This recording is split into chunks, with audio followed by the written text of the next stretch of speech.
On est en train de virer fou, là. Mathieu Bock-Côté. Les règles, c'est pour le citoyen ordinaire, la volaille consentante qu'on peut plumer en toutes circonstances. Ça, les règles, c'est pour ces gens. Richard Martineau. C'est la queue qui agite le chien maintenant. Aïe, aïe, aïe, aïe, aïe. C'est la même logique qui s'applique dans tout et on n'en sort pas. La rencontre Martineau-Bock-Côté. Alors Mathieu, l'extrême droite victorieuse en Europe. L'extrême droite. Non, mais ça devient franchement insupportable. Hein. C'est-à-dire, ce récit médiatique dominant repose sur une absence complète de définition des termes utilisés.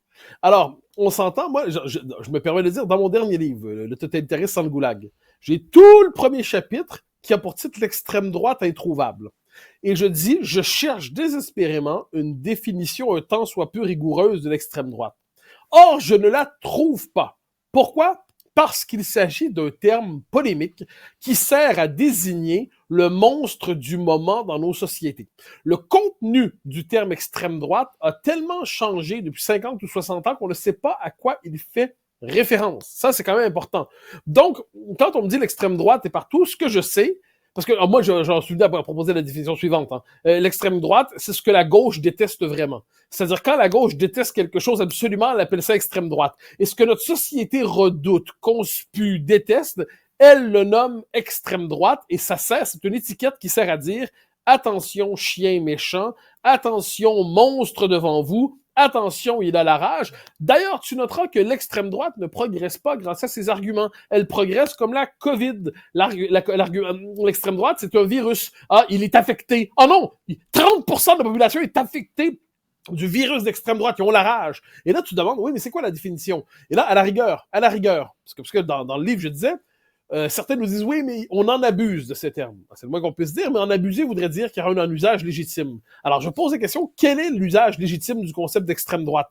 Est-ce que ça réfère au nazisme? Si oui, eh bien, parfait, ça définit ça historiquement, mais je vois pas en quoi ça parle à nos temps présents. Si ça réfère au fascisme, qu'on nous le dise. Si on n'est pas capable d'avoir ne serait-ce qu'une référence claire, problème 1. Deuxième problème, extrême droite présuppose droite. Donc, pourrais-je savoir qui distingue la droite qui n'est pas extrême de la droite qui est extrême? Qui a le pouvoir de distinguer? Je note que dans l'AFP, j'en parlais avec Alex Dubé tantôt, l'AFP, l'agence France-Presse, que j'ai surnommée depuis longtemps, moi, l'agence française de propagande, dans l'AFP, eh bien, il y a une formule qui est utilisée une fois pour parler d'un de mes collègues, Geoffroy Lejeune, pour dire qu'il dirige le JDD. Puis on dit Geoffroy Lejeune marqué à l'extrême droite.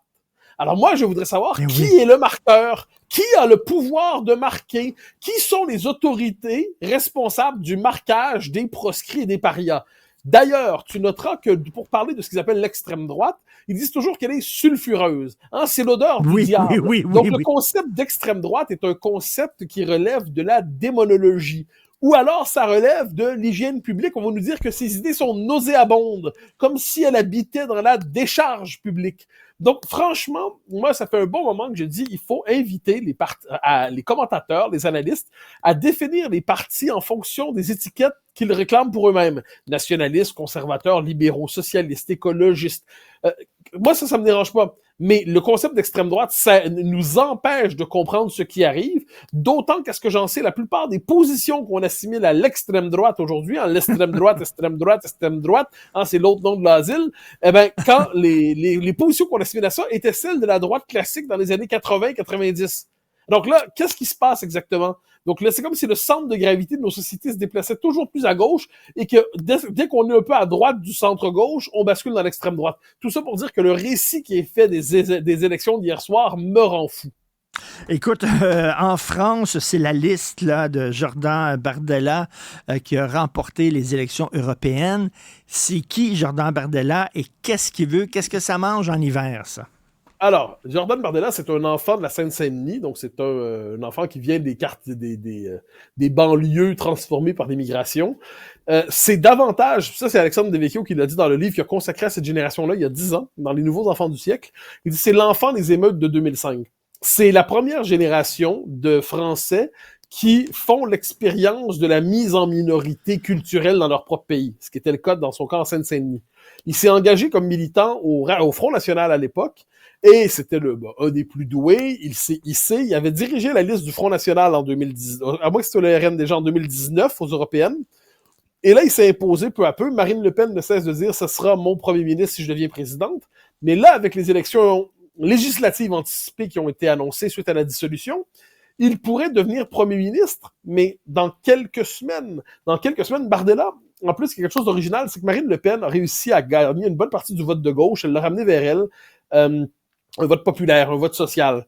Et Bardella, lui, est capable de parler aussi à une partie de la bourgeoisie qui refusait traditionnellement de s'intéresser au Rassemblement national. Donc, parce que dans la droite nationale française, on peut dire que Reconquête, le parti d'Éric Zemmour et qui était porté par Marion Maréchal, lui rejoint la bourgeoisie inquiète des questions identitaires.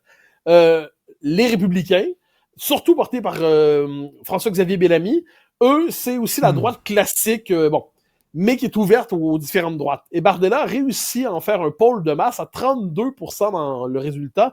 C'est immense, immense. D'ailleurs, ce qui a forcé, à tout le moins, il s'est cru forcer Emmanuel Macron de dissoudre et puis d'appeler des nouvelles élections. Mais il est très charismatique. Ensuite, il a des faiblesses. Quand il y a eu le débat avec Gabriel Attal, il y a quelques semaines, peut-être 2 semaines, il lui manquait des réponses assez évidentes. Donc, c'était quelqu'un qui est encore en formation. Là. Il a 28 ans quand même, on s'entend. Là. Il a 28 ans. Donc, on est devant quelqu'un qui est très jeune, mais qui est surdoué de la politique.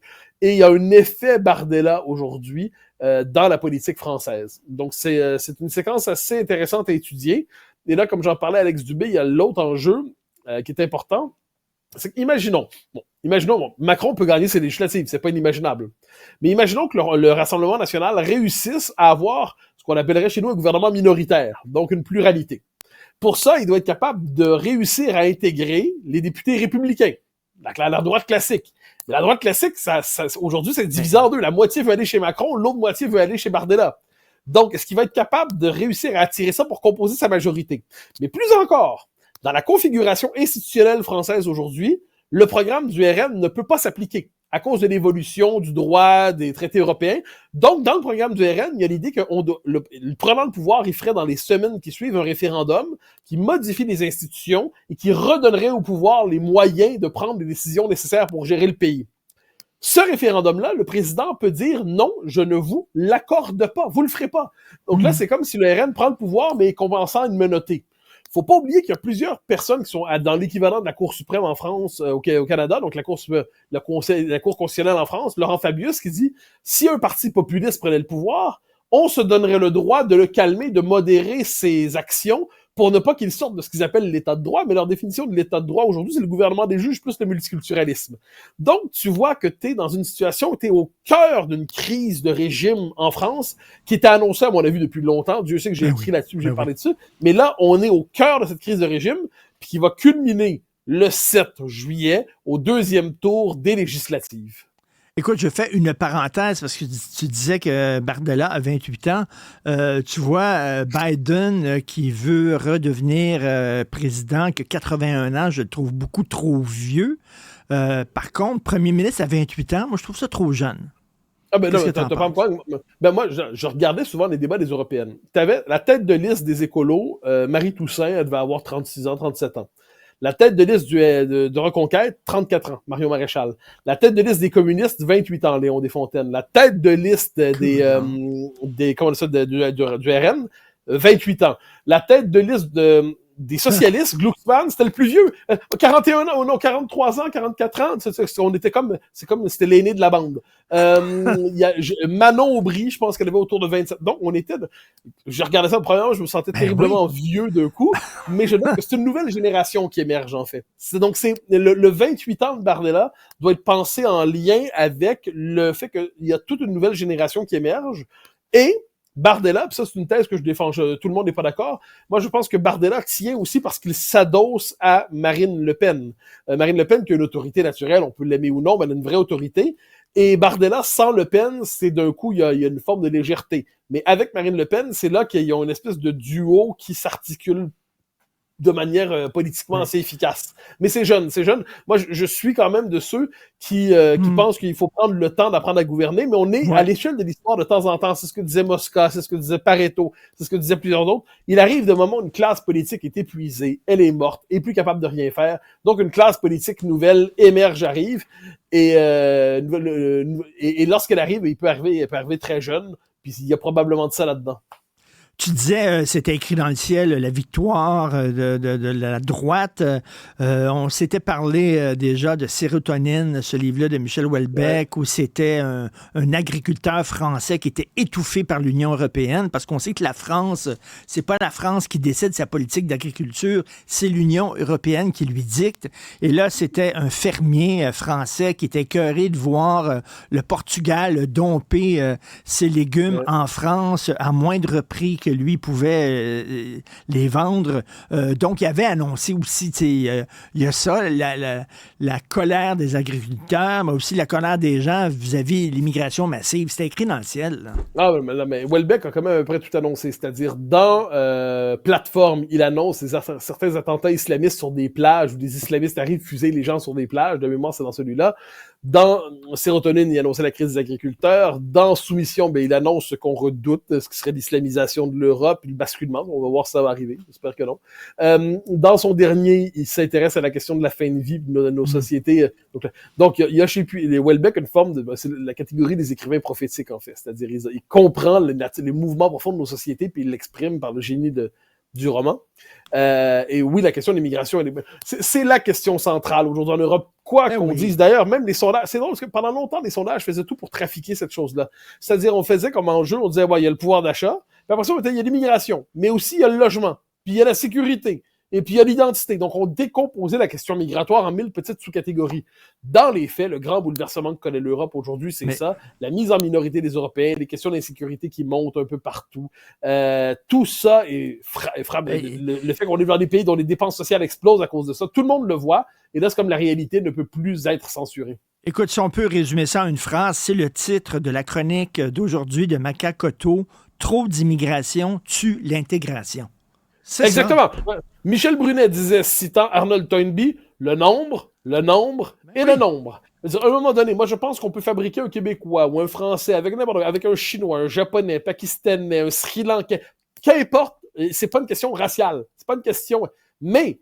Mais si tu as des centaines de milliers de personnes qui arrivent, quelle que soit l'origine, l'intégration ne fonctionnera pas. Mais si tu rajoutes en plus une différence culturelle marquée, une différence civilisationnelle même, plus multiplié par le nombre de gens qui arrivent puis ça crée une dynamique communautariste, mais là, c'est inintégrable, tout simplement, c'est ce qu'on voit aujourd'hui. Pas le même rapport à la violence, pas le même rapport à la femme, pas le même rapport à la sécurité. Tout ça, ça donne l'Europe contemporaine. J'entendais Emmanuel Latraverse à ton émission tantôt qui disait Monsieur Legault erré lorsqu'il a dit c'est à cause de l'immigration massive qu'on a des problèmes de sans-abri. Elle dit tu te promènes à Montréal, c'est pas les Mexicains qui sont dans la rue, ce sont des Québécois tricotés serrés. Oui, OK, bon, je veux bien, mais sauf que ça demande tellement d'argent et d'énergie accueillir ces gens-là que justement, on n'a pas d'argent et d'énergie pour sauver les Québécois qui sont ici depuis longtemps, qui sont dans la rue. Là. Non, mais c'est pas pour rien que j'aime débattre avec Emmanuel, c'est qu'on n'est jamais d'accord sur rien. Mais, mais cela dit, sur ça, non, mais évidemment, ça fait une pression sur les systèmes sociaux, ça fait une pression sur les écoles, ça fait une pression sur le système de santé. Le nombre de gens qui vont dans des espèces d'écoles trailers, aujourd'hui, ça n'a pas de bon sens. Donc, évidemment que ça crée une pression telle. Par ailleurs, là, je regarde ce qui se passe en Suède, je regarde ce qui se passe en Allemagne, je regarde ce qui se passe en France, je regarde ce qui se passe en Grande-Bretagne, je regarde ce qui se passe en Irlande.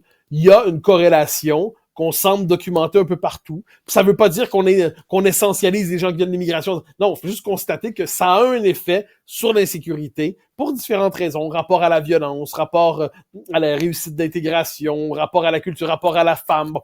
Bon, ça devrait pas être un tabou.